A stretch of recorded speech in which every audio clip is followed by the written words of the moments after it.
Friends, welcome to Word on Fire Catholic Ministries. Word on Fire is an apostolate dedicated to the mission of evangelization, using media both old and new to share the faith on every continent and to facilitate an encounter with Christ and His Church.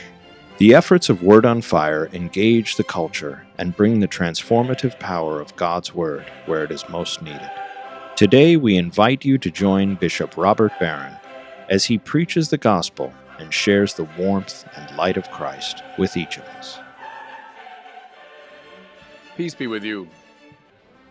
Friends, the books of Ezra and Nehemiah are among the most interesting and intriguing in the Bible, though they're often overlooked.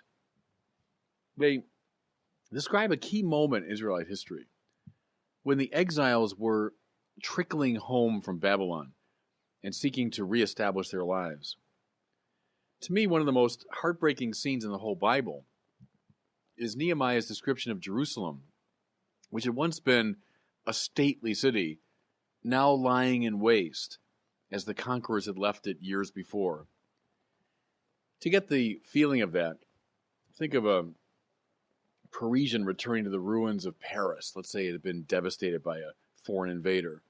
Or an ancient Roman returning to the ruins of Rome after a barbarian invasion. Or, bring it closer to home, think of a Chicagoan returning to the ruins of Chicago after it had been devastated by an army or a natural disaster. That's what it felt like to Nehemiah, Ezra, and the other Israelites as they came back to once beautiful Jerusalem. Now, at the very heart of the disaster was the fact that the walls of the city had been compromised. In the ancient world, and indeed practically up to modern times, a wall was essential to the health of a city, a bit like the way the wall of a cell is essential to the endurance of a cell. If a wall were breached, then a city just lay open to invaders of all stripes. If the wall was breached, its economic and political life were up for grabs.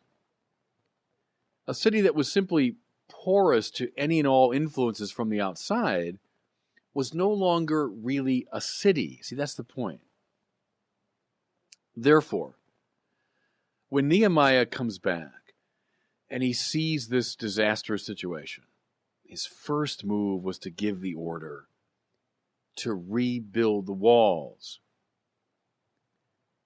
to reestablish the integral life of Jerusalem and therefore of Israel. Then, with the help of Ezra, who was a priest, he sought to reconstitute the people morally, spiritually, and intellectually. How did he do it? Well, he recovered a copy of the Torah, the first 5 books of the Bible, and made sure that the people were made to listen to it in its entirety. We hear now in our first reading for today, men, women, and children all stood from dawn until noon and listened to the law. You think you have long sermons to listen to. These people stood for 6 hours and they listened as the whole Torah was read to them. Now, with these 2 moves, one relatively political, you might say, rebuilding the walls, the other spiritual, reading the Torah, with those 2 moves, Ezra and Nehemiah built up the people Israel, remade them, saved them. And this was not merely of practical or political importance. For Israel had long recognized its mission in the world, namely to bring the God of Israel to all the nations. But as the old adage has it, nemo dat quod non habet, no one gives what he doesn't have. Therefore, Israel had to, listen now, preserve itself from the world precisely for the sake of the world.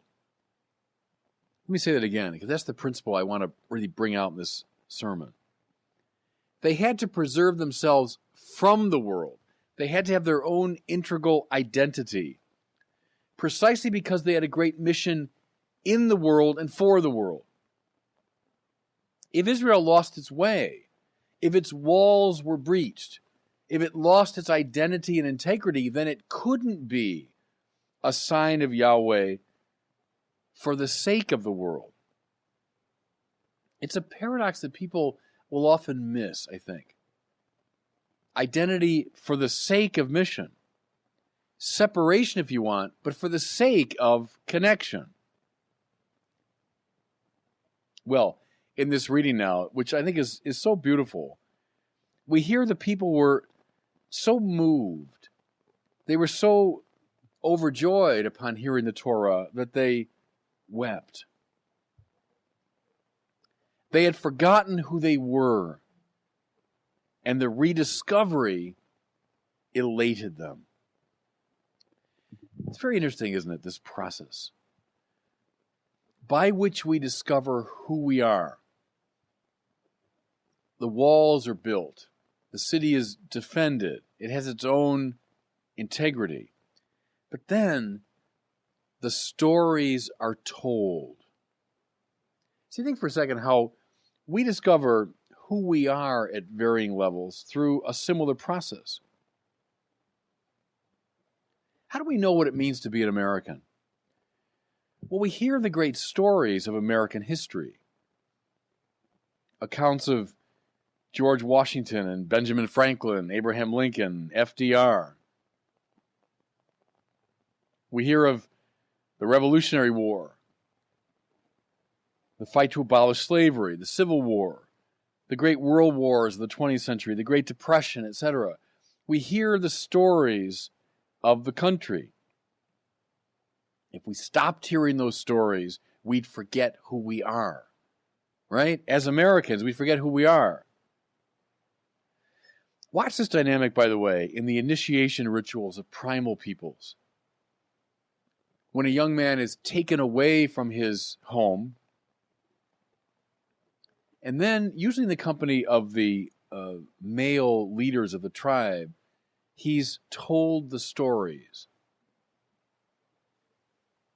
He discovers thereby who he is, to whom he belongs. Now, the same is true in our experience of our ethnic and family identities. I'm Irish.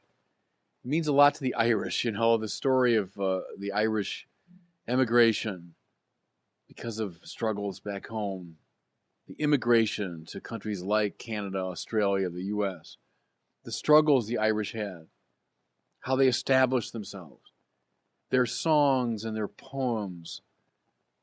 I remember as a kid hearing all of that, finding pride and identity in being Irish. Same with our family identities, right? Stories of aunts and uncles and grandparents and great-grandparents. Our own immediate family now, over time, is characterized by all sorts of lore and legend and history. And so, it is eminently true of our religious identities. Israel was in danger of losing its religious identity, forgetting who it was. And so Ezra and Nehemiah rebuild the walls, and they tell the stories, they recite the Torah, and so the people discover who they are. One of my fears, as you know, I've talked about it before, is in the years following Vatican II, the years when I was coming of age, the walls of the church became so porous, and the stories, frankly, so infrequently or so poorly told, that a lot of people in my generation forgot what it means to be Catholic. You know what I'm driving at here? We were so encouraged to be open to the wider culture, to listen to what's going on in the world outside the church. Our walls became porous. For a lot of people in my generation, to be Catholic was more or less identical to being a nice person. But the church is the new Israel. And therefore, our identity is tied up with the great stories and the great history and the personages of Israel. Listen, the same stories that Ezra read to the people thousands of years ago, that's how we discover who we are. As I say, though, after Vatican II, there was such a stress on openness to the culture and to modernization that I think we allowed the walls to be compromised.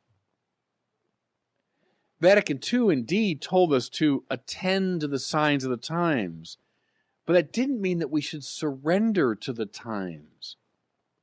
Yes, we must read those signs and see which are congruent and which are incongruent with the gospel. In other words, yeah, open the windows, but don't tear down the walls. And the goal of Vatican II was not primarily to modernize the church, it was to Christify the world. Again, think of the vocation of Israel. It had to maintain itself in integrity so that it could be a sign to the nations. The modern culture, the one that surrounds us, is pretty much like any other culture up and down the ages in the sense that it's to some degree in line with the gospel and to some degree incongruent with it. We shouldn't allow the culture to be the norm of the church, but just the opposite. Unless we know who we are, we will not have a properly transformative influence on the world. So, walls are important, but as I've been indicating, with Israel in mind, the ultimate purpose of the church is not to hunker down behind those walls. The ultimate purpose is to let the life out in the manner of Noah's Ark. Right? The minute he was able, Noah let the life that he had preserved out. See, that's the rhythm I'm talking about here. If the walls of Noah's Ark had been porous, if they had been compromised or breached in some way, the ark would have sunk, and with it all the life on it. So walls are important. Identity is important. Integrity is important. Yes, even defending ourselves against a culture is important. However, the life was not meant to stay on Noah's Ark. It was meant now to flood the world. Walls are important, and so are windows or bridges. And it's the rhythm between the two that is central to the health of the church. I might close with John Henry Newman's great image, which is apposite here. The church is not an organization. The church is an organism. It's a living thing.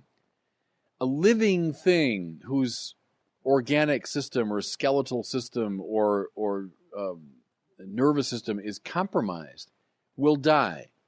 It has to have its own integrity. At the same time, an animal that's not able to relate to its environment, assimilating what it can, will also die. It's that rhythm between walls and bridges, between resistance and assimilation, that's key to the survival of the organism of the church. I think all that, friends, can be gleaned from this great lesson of Ezra and Nehemiah. And God bless you. Thank you for listening to this week's homily from Bishop Robert Barron. For more resources from Bishop Barron, please visit wordonfire.org.